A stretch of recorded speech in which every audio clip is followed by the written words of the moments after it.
So we welcome back everybody to this following Tanya class.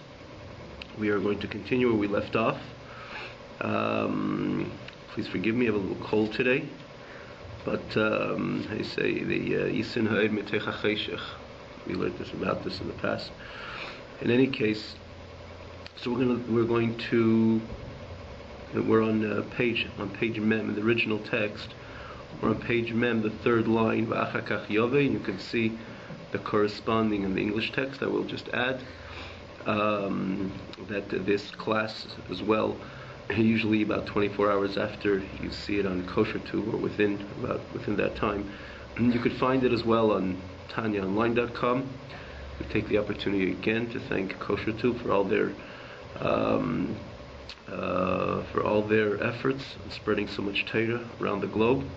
But and this itself is a KosherTube class, even on the TanyaOnline.com website. The only advantage is that it has the text as well, a very easy format one could follow on that particular website, again with the text.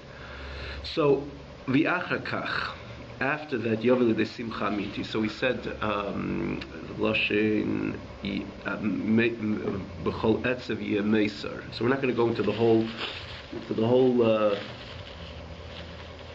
explanation of the Alter Rebbe. At the beginning, he calls it Etzev, Atzvus Mamash, sadness or depression, perhaps, state of melancholy, depression, and then he says it's okay.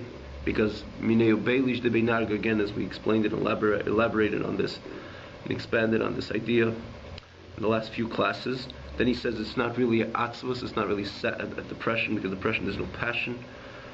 Man's heart is blocked like a stone, as opposed to Meridos, bitterness. Quite on the contrary, there's lots of passion, in tear, in bitterness, and if it's passion, it's kedusha, or namely because it comes from the gvuras, the kedusha.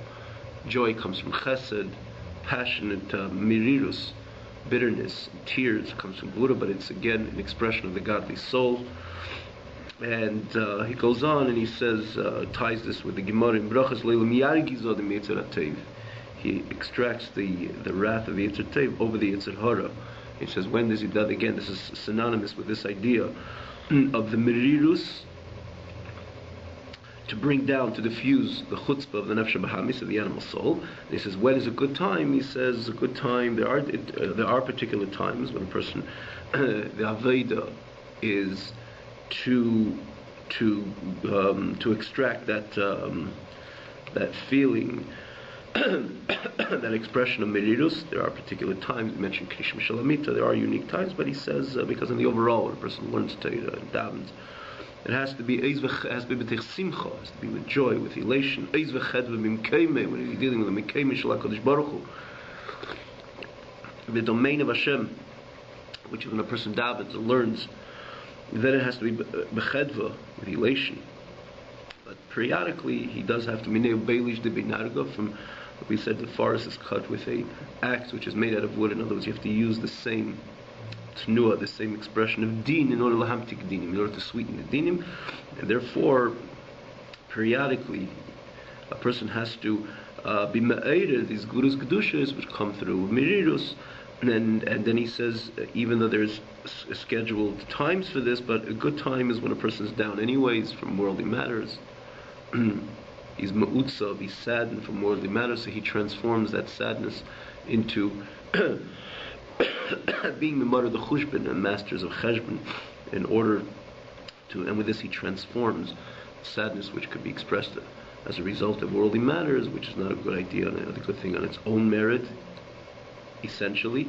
And with this he exempts himself mi'atzos shemila da'alma, and this is where we were holding. So the again, I'm using a lot of terms in Lashon HaKodesh, but then the past few classes, which you're welcome to see it this on this website, and you click in the link box Tanya, as well as the TanyaOnline.com. You can see we translated everything and we explained everything to our best of ability, and you're welcome to go to see the previous classes.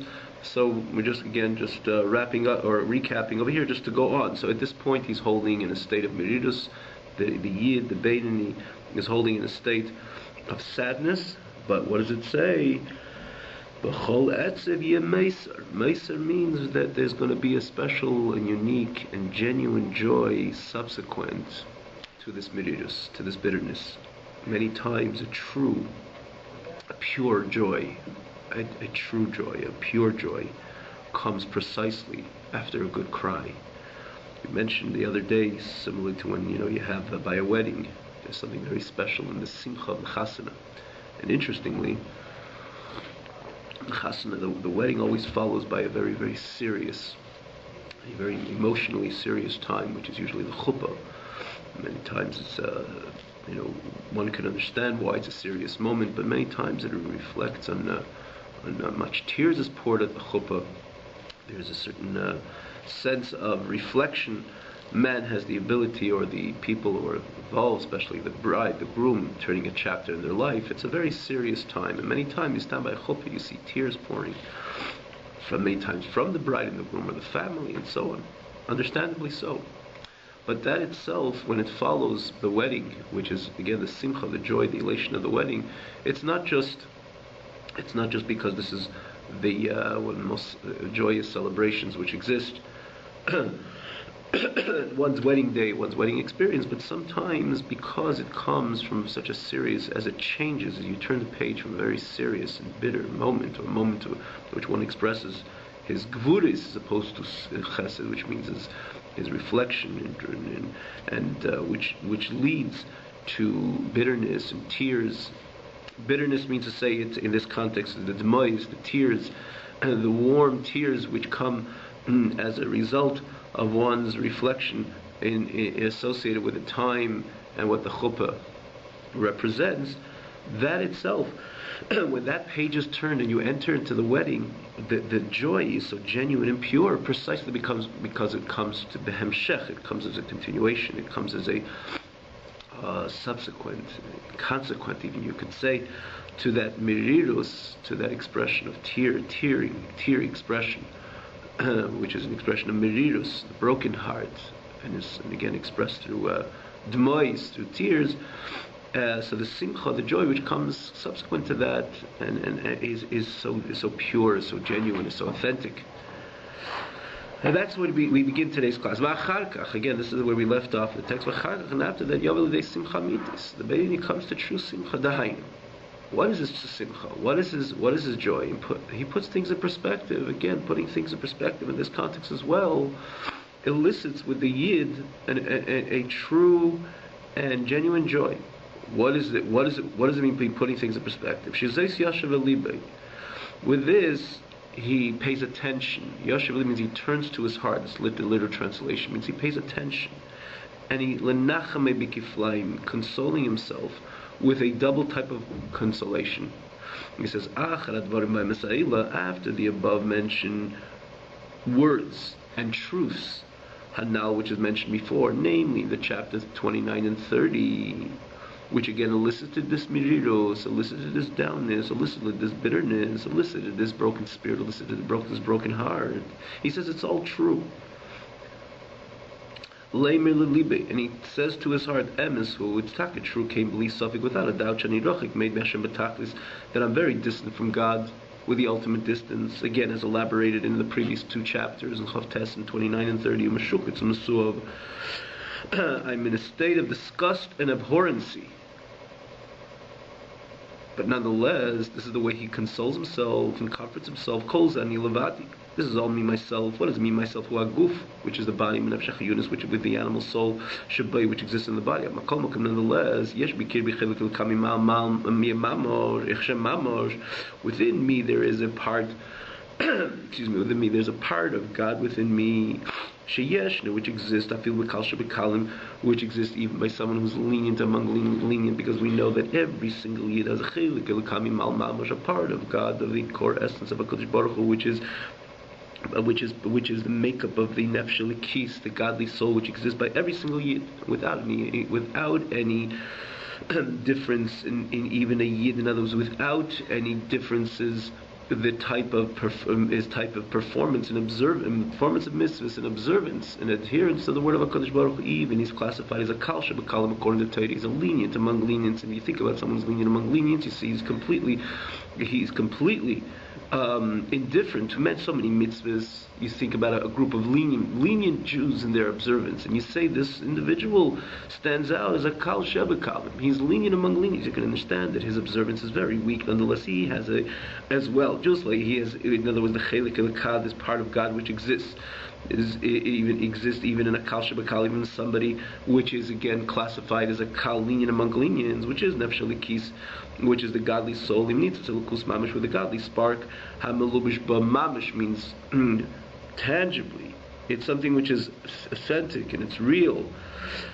And this is the godly spark which exists within the nefesh godly soul, which invests in the godly soul to vitalize the godly soul. So I have. So in this way he comforts himself, consoles himself, and he said, true, everything, all this reflection, all this retrospection, which was namely expanded on in the previous chapters, again, in the 29th and 30th chapter, and that brings the conclusion that I'm truly, without a doubt, that I'm distant from HaKadosh Baruch Hu, and I'm Meshukatz Masuv, again, very harsh expressions which he identifies with in his full honesty, but that is, and therefore, and what is his comfort? He says that's from the perspective of my body, perspective of my animal soul, but nonetheless, and again, this is part of the consolation, this is part of the comfort. He says, I have within myself a godly reality, a whole different setup. I have an I have a godly soul which is a part of God, and that exists in every single yid, which is the godly soul with the godly spark which invests in the godly soul to vitalize the godly soul. And the only problem is galus, that it's in a state of galus, in a state of exile. So the imkain, as we said many times, that when you know the nefesh elikis, when a person chas v'shalom sins, the person brings his godly soul together for where he's, like someone says, I have a perfect set of there's a perfect balance and equilibrium in my system. When I sin, I sin with my Yetzer Hara, with my animal soul. When I do mitzvahs with my godly soul. But it's the opposite is so true. In other words, it's not like that. God forbid, when a person sins, because the godly soul is invested, it's invested and clothed in the animal soul. So chas v'shalom, when a person sins, he brings his animal soul to a full state of expression, to a full state of manifestation. So what happens, the full state of expression, what happens is he's pulling the nefesh elikis, he's pulling the godly soul and the godly spark which exists within godly soul, ultimately pulling God into these areas of impurity, of tumah. And therefore he says that he comforts himself that he has a godly soul, but nonetheless this godly soul is in a state of galus, in a state of exile, because it's pulled in the experience of the expression of the nefesh bahamis of the animal soul. Therefore, he says quite on the contrary. The more I'm distant with the ultimate distance from HaKadosh Baruch Hu, because of the expression of my animal soul and bativ v'shikutz and others, that abhorrence and that state of disgust that in nefesh elikis should be begolus godly yesed, that my godly soul consequently is in a greater and more intense exile.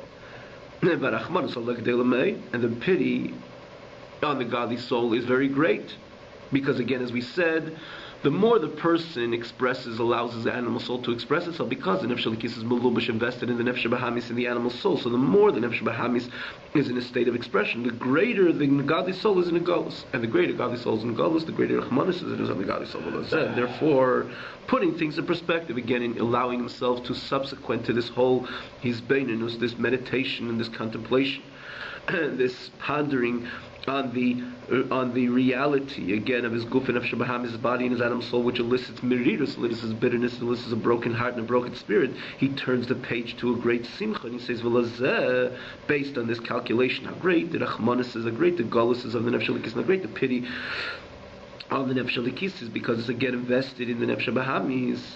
And therefore, I put things in perspective. I'll put all my desires and all my will and all my aspirations to pull my nefesh keys out of the gullus, out of the exile that to elevate it from this exile, to return it back to this father's home the way it was, the young age, and in this case, before the neshama was invested in a body. Because we know that before the neshama should be when the neshama was before the person's born, in other words, before the neshama entered into the body, before the neshama entered into Elam Hazard, before the neshama entered into the nefesh bahamis, into the animal soul, it was all part and parcel and part of God's life, and united with HaKadosh Baruch Hu, with the ultimate unity. The only thing is, so that was the kinurel. In other words, when the neshama was base of via, kinurel, in its youth, in this case, in this context of youth, means before the person was born, meaning to say before the nefesh alikis, the godly soul entered into the body. So then it stood with the maximum purity because it was completely absorbed, it was completely one in Hashem's light, and it was it was unified with the ultimate unity with God. So he says, and if I put this in perspective, so I have the ability to yank the godly soul, even after the godly soul did invest in body and did invest in the nefesh bahamis, I'm able to yank it away and to bring it to its original and previous and original state when it was one with God prior to the state prior it invested in the body, prior the person was born. He says, I have the ability to bring it back to its original state. V'gam atokein, again, this is part of his simcha, this is part of his nechama, this is part of his consolation, this is part of his comfort. V'gam atokein, even now that I have the ability that my neshama should be completely absorbed, part one and unified with HaKadosh Baruch Hu. How do I do that? And I'll put all my desire and all my aspirations in learning Torah and doing mitzvahs, to invest all my 10 levels, my chokhmah, bina das, my cognitive faculties and my emotional faculties, to invest in learning Torah and doing mitzvahs. And with this, I will take my neshama and yank it out of the gullus, of the exile, of the incarceration, of the impurity or its association with the nefesh bahamis, with the animal and the animalistic, and yank it away and bring it back to its original state. Again, how do I do that? When I will, and again I have the ability to do so, to invest my whole magamasi, which means my entire aspiration in Torah mitzvahs. Befrat, and where do you see it evidently? Befrat means that feel this is every single piece of Torah the person learned, everything mitzvah he does, ultimately he's yanking the nefesh alikis away from the nefesh bahamis. I said befrat, particularly mitzvah tefillah, where do you see it overtly? This notion that the nefesh alikis is able to separate itself from the incarceration and the exile of the nefesh bahamis, in the mitzvah tefillah, in the mitzvah prayer, litzak al Hashem, to scream to God, b'tzarla, in its pain, migalusa, from its state of exile, b'gufi, in my body, ameshukot, my abhorrent body, leitzia, mimazgir, to take it away from its incarceration, l'davka be'yizbarach, to cleave to HaKadosh Baruch Hu. And this is, again, even though every piece of Torah what a person learns, every part of Torah what a person learns, every piece of Torah a person learns, every mitzvah he's mekayim, he's doing the same. But where do you see it overtly? The notion that a person is able to separate and to yank away his neshama, his godly soul, from the nefesh bahamis, from its incarceration. The nefesh bahamis is namely by prayer. Because what does a person do by prayer? This is part of the prayer that he's able to have an open and transparent dialogue, kaviyachol, or with HaKadosh Baruch Hu, in a way that he's able to scream to HaKadosh Baruch Hu and express his pain of the godly, the overall incarceration of the godly soul in the guf, in the body, which is again the meshuk, is the abhorrent body, which is associated again with the animal and the animalistic, which is a nefesh bahamis, which is again works together with the guf to elicit bodily and animalistic desires. So when it comes to prayer, the prayer is a time when a person differentiates. He pulls the godly soul in his expression of tzaiko el Hashem. Who is screaming to God? Is the nefesh alikis is screaming to God? Is like a child which is able to come in contact. A child, for example, was captive. It was taken in captivity, and then he sees his father. So when he's in captivity, so he stands. What is open, was on the surface is he is the Bet HaMelech. He's a prince, but he's completely surrounded by his captives. But when he sees his father, he's able to stand face to face with his father. He's able to scream, "Father, look at my state. Look how I'm in a state of exile, in a state of incarceration." With that, who is expressing that? The purity of the child. The prince is expressing that. The purity of the prince is expressing that. Similarly, that even every single inyan in Torah person, every Torah the person learns, every mitzvah that a person does, what he's doing is yanking the nefesh elikis away out of the incarceration, out of the imprisonment, out of the confinements of the nefesh bahamis, the animal soul, the body and the animal soul. But when it comes to prayer, that's what he says. Befrat mitzvah tefillah, you see it overtly. The person screams to HaKadosh Baruch Hu b'tzarlo, in its pain, as an expression again, as it's in its pain of exile, and where again exile, and where in the body, which is again meshukot, which is the abhorrent in this gospel. Like, see, to again to take it away, to leave, to take it out, to take the godly soul out of his confinements, out of his incarceration, and to cleave to HaKadosh Baruch Hu. That's pshat in tshuva ma'asim tevim. This is what it says many times. Tshuva u'ma'asim tevim. What is the tshuva ma'asim tevim? Even though it's two separate avedas, two separate services. What is tshuva? Again, if you look at tshuva in the context of repentance, and then it is one aveda. The ma'asim tevim is good deeds. But he says many times when tshuva and ma'asim tevim are said together, because really what the Maimon Azal is saying in Gemara or Mishnah of our blessed memory, when they bring the term tshuva and ma'asim tevim, what they're really demonstrating is not the tshuva the way the tshuva in the context of repentance. It's the ma'asim tevim, the good deeds when a person ma'asim tevim, these the good deeds that a person does. Which he does in order to return the part of God which exists in him to the root and to the source of all worlds, again, which is HaKadosh Baruch Hu. So in this case, tshuva doesn't mean the avodah of tshuva, it means the return. Usually if a person doesn't daven and doesn't learn, then nefesh elikis can good pablonget werden, which means you get really lost, and it could be completely taken over and eclipsed. And more than eclipsed, it could be completely incarcerated in the animal soul. But when he does ma'asim tevim, when he does good deeds, he learns Torah, and again, namely when he davens, that's tshuva, means to say that he's able to yank the nefesh elikis out of the confinements of the nefesh bahamis and return it back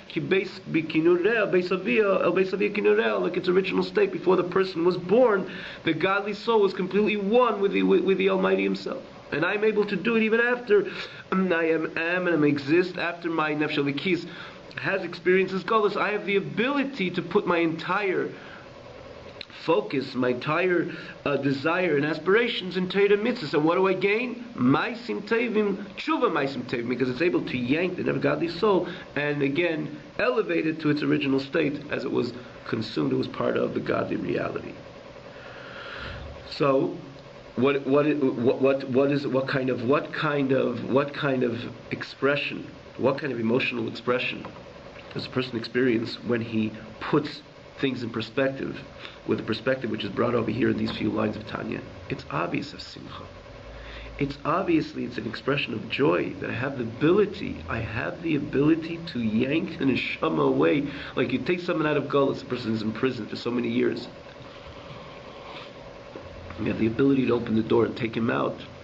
Can you think about a greater joy than that? Bring him back home to his family, to his children, to his innate excitement, or excitement which is associated with his inherent excitement, inherent joy. Is there any greater simcha than that? So the hisbeinenus, which deals with in the chapter Lamed 29 and 30, that is focusing, which elicits mirirus, bitterness, and so on. That's where the focus on the galus itself. The focus is on the animal soul and the body and the bodily expressions and then the animalistic expressions, etc. Which again brings out by the person a broken spirit, a broken heart, the idea of atzvus, or namely, as he says, mirirus. But he says, if I put things in perspective, I turn the page and I enter into true, authentic, genuine, pure joy. That I'm able to comfort myself. And I say, what a great rachmanis is on this neshama. because of its state of galus, but I have the ability because of its. In other words, where do you sometimes act? Many times a person acts with greater kindness, with greater action and compassion when he sees a state of Rahmanis. You're walking down the street, not necessarily your expression of compassion stands in full fruition, or any level of expression. That you see this unfortunate person, it's freezing cold, and he hardly has anything to wear, and he's sitting in the corner, in the open street, and he has his hand out, and he doesn't even have a scarf, and it's freezing, and it's so cold. That arouses within you because this whole scene is a scene which, by the healthy person, would elicit Rahmanis, compassion and pity. So even a moment before your pity, your sense of compassion and pity was not in a state of expression, but when you see this, that arouses with you that state of Rahmanis. So in a sense, it's a good thing. Not that it's a good thing that the person had to come to such a situation. God forbid. It's extremely sad, and although everybody should not be homeless and everybody should have what they need, and in abundance, Jew and not Jew alike. People should have what they need. But if you think about if you're focusing on my midas, if you're focusing on my expression, my emotional expression, if you want to disconnect the scenario to my emotional expression, you say quite on the contrary. It's a good thing, because a moment before, my Rahmanus was completely concealed, and it was not in a state of expression. This scenario brought out with me my sense of Rahmanis, and therefore, when a person is pitiful, and a person his mercy, his compassion is a state of expression, the person could do wonders. He changes, he transforms, he's elevated to a different spirit, naturally a positive spirit, which usually comes to expression in many, many positive ways. He does so much, he's more giving, he's more charitable, he's more caring, and so on and so forth. So what brought it out? The brought out is the scenario of that impoverished or so unfortunate scenario brought out that emotion with him. And that's what he says over here. It's a double state of consolation and comfort, because quite on the contrary, and I put things in perspective and I see what kind of great gullus, kind of great exile my godly soul is in my guf, my nefesh bahamis, my bodily, with his bodily desires, and in my animalistic soul with my animalistic desires. Greater is the Rahmanis, and if it's a greater Rahmanis, I'm able to elicit within myself this compassion in order to yank the nefesh halikis, grab the nefesh halikis, and elevate it and pull it away from its gullus. Again, with any learning Torah and any good deed, and namely when it comes to prayer. And this is Meishiv, it takes, and it has enormous kayach to bring my neshama back to its original state. To its original state, when it was part and parcel of the godly reality, before it ever entered into the body of an animal soul. So what it causes ultimately is a simcha, that I have the ability to open the doors of exile and grab my nefesh halikis and elevate it and pull it out of the incarceration of the nefesh bahamis, of the animal soul, and the body, which is again a body which is meshukas. And that's the maisim tevim, which is tshuva maisim tevim, which brings the tshuva, means it returns, it takes the chelik Hashem, it takes the part of God, it brings it to its source, it brings it to its roots. So you can think about a greater simcha than that. It's only expression of joy. And that's what he said. And this is what he continues. Ultimately, this becomes a service all his days. With great joy. He's simchas hanefesh, the joy of the soul.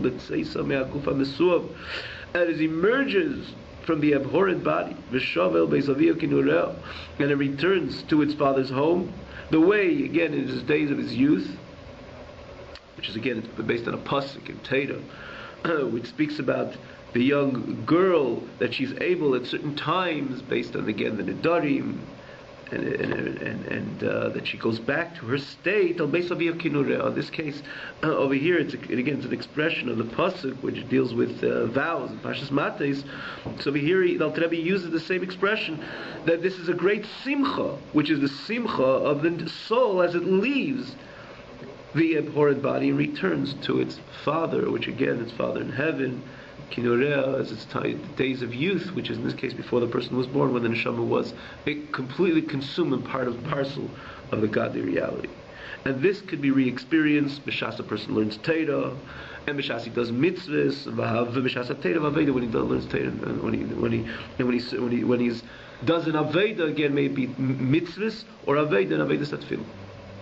So this is an opportunity for me to yank my neshama out of the golus, out of its imprisonment, of its incarceration. So that is an expression of simcha rabba. I do it, I naturally do it, together with, and it's a result of the simcha rabba, the great joy, which is again the joy of the nefesh elikis, leaving the exile of the body and the nefesh, the animal soul.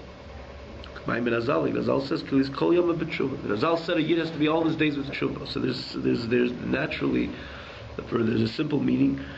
That because there's so many vulnerabilities in areas where a person throughout his journey in this physical world, there's so many areas where the person could fall, even though we have a complete freedom of choice and we have the mind which governs over heart, but this whole interesting journey, this odyssey through life, brings a person sometimes to areas which he's not supposed to be, and again different levels, and that's what it says. The person has to be kol yom b'tshuva, always doing tshuva. But here the Alter Rebbe Tzaitai just kol yom b'tshuva. All his days of learning Torah and doing mitzvahs and ma'asim tovim and davening is an expression of tshuva, because all that is an expression of v'ruach toshav elikim eshanasona, that the neshama is going back to its original root, its original source. There's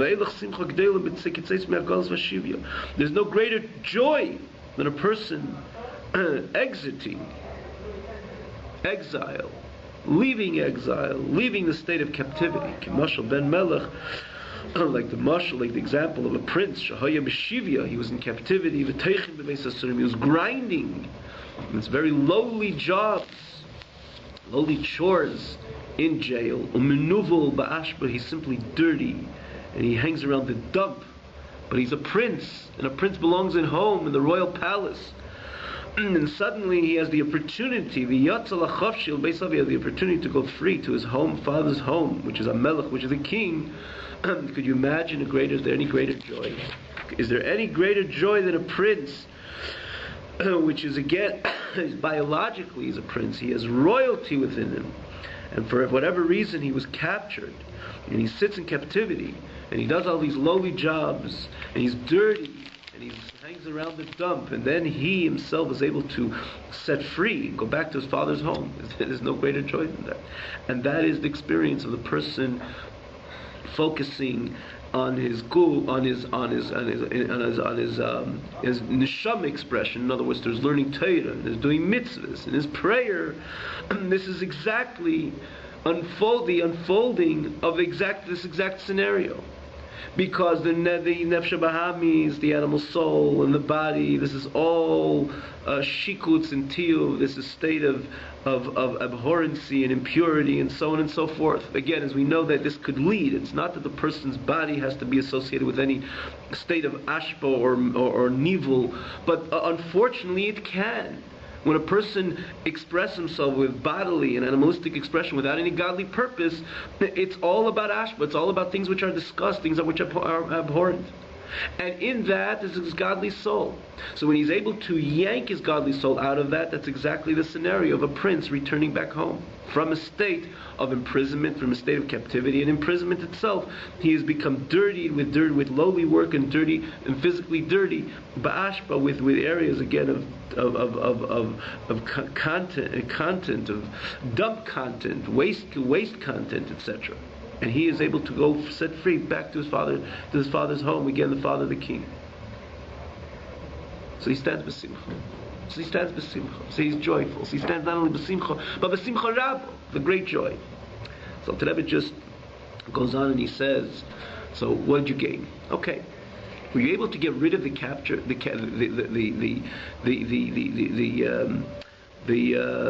who captured the prince? If you're able to set the prince free and get rid of those who captured him, meaning that you can completely obliterate the ones who took him initially into captivity, get rid of them completely, that you know that the child, even when he's going to set out, he's going to walk the streets of his father's palace, or the streets of the capital, or wherever he go, he won't be jumped again, he won't be taken and kept into captivity. So that's a complete consolation, it's a complete comfort.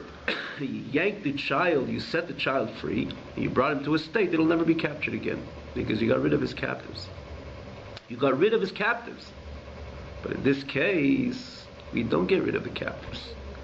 Because what you did is you yanked the neshama away from the body. You yanked the neshama away from the nefesh bahamis, the animal soul. But does it mean that the body and the animal soul disappear? God forbid. The person has to live. He has a long life. Narichas yamim means the animal soul is completely intact for a long time, and the body is intact for a long time. Narichas yamim mishanim tevis. But if you look from the perspective of the soul, from the perspective of the simcha rabbah, this great joy, it doesn't seem like a complete joy. It's like similar setting a child, a prince, free and bringing him back home. But in the same token, these captives are hanging around every corner street, and they could jump him and take him back in. So it's just a part-time joy. It's an incomplete simcha, because it's always vulnerable to reoccur. And in this case, Alter Rebbe says it's simcha rabbah, it's a great joy, but it is a certain incompleteness to this joy, because these captives are hanging around every corner. But in this case, which is the body and the animal soul, are still very much intact, especially when it comes to a Beinoni. He has not transformed his animal soul. He has not transformed his body. And they can grab the nefesh elikis, or express themselves again with their bodily and animalistic desires. And nefesh elikis is right there, as we said time and again. Nefesh elikis is always invested in the animal soul. When the animal soul expresses himself animalistically, and similarly when the body expresses himself again with bodily desires without any purpose or godly purpose to it.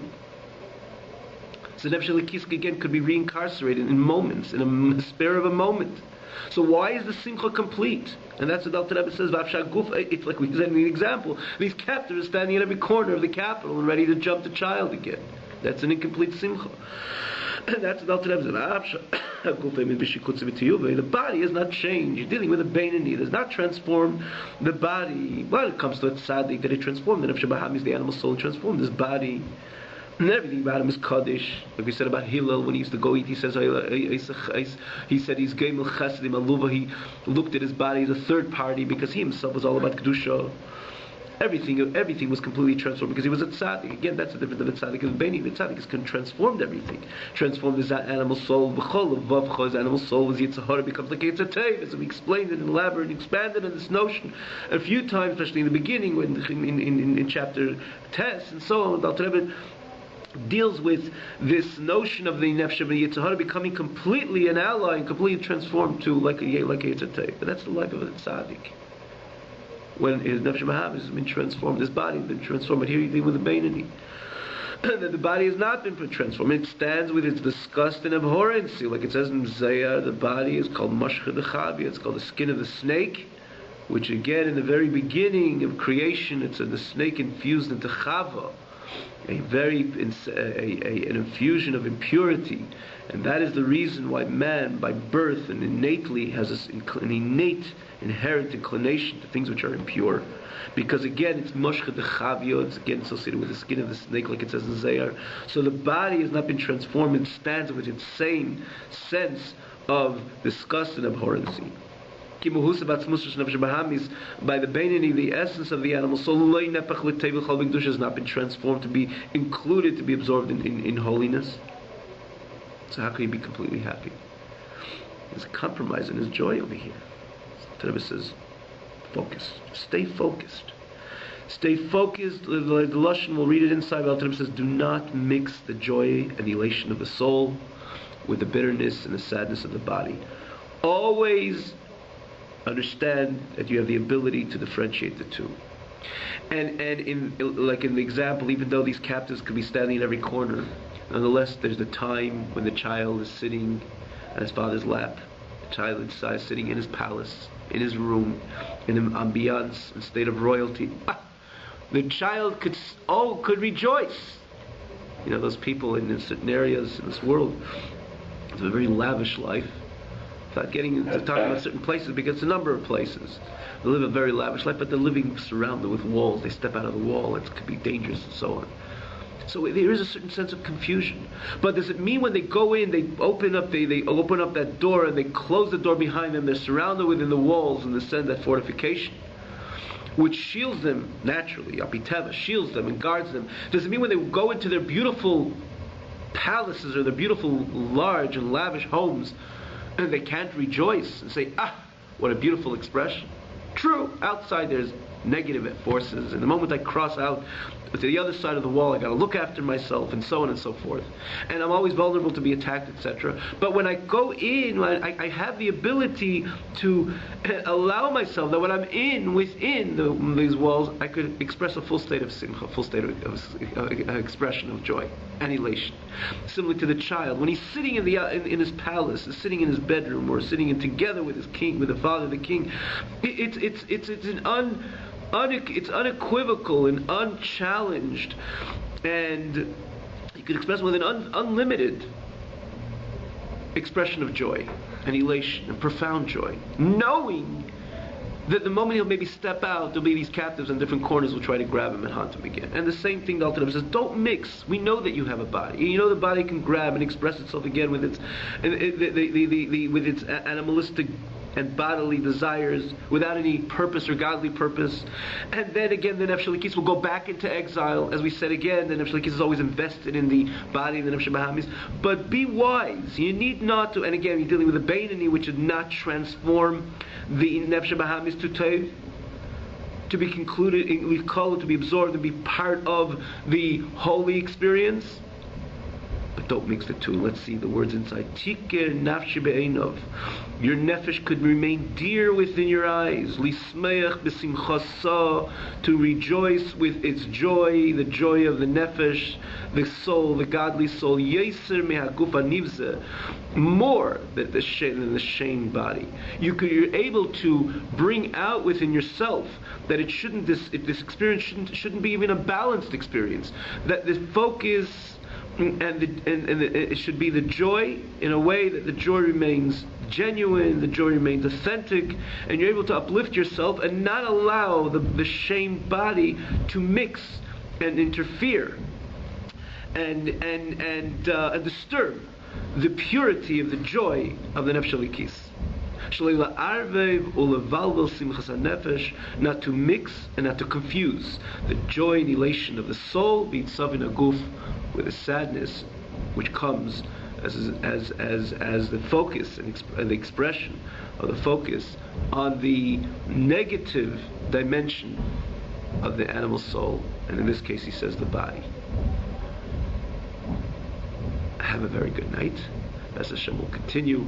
Hopefully, maybe next week we'll be able to finish the Peirik. The Alter Rebbe brings a beautiful word over here from Pari. Beautiful pirush based on everything we said. Again, we're going to continue as Hashem next coming week. The Alter Rebbe says a beautiful pirush on the parsha we just read last week. Ki borach ha'om, Yidden ran away from Mitzrayim. Alter Rebbe asks a beautiful question over here in Pshuta Shel Mikra, in the simple understanding of the pasuk. But Alter Rebbe explains it so beautifully based on this explanation which we just had today.